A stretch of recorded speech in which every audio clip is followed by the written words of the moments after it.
এক পাড়ায় এক কুকুর ছিল, নাম তার ব্রাউনি। পাড়ার সকলের খুব প্রিয় এই কুকুর।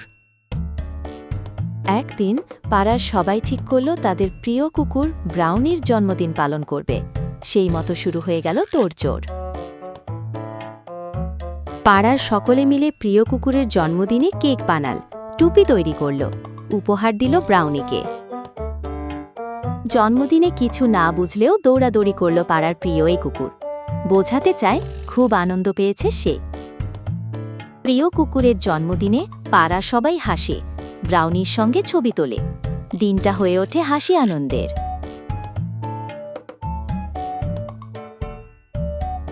এই গল্প থেকে আমরা শিখলাম, প্রাণীদের প্রতি আমাদের ভালোবাসা প্রকাশ করা উচিত। তাদের যত্ন নিলে তারাও আমাদের প্রতি ভালোবাসা আর আনন্দ প্রকাশ করে। ছোট বড় সকল প্রাণীর প্রতি আমাদের দয়া ও ভালোবাসা দেখানো উচিত। তাদের ভালোবেসে আমরাও আনন্দ পেতে পারি।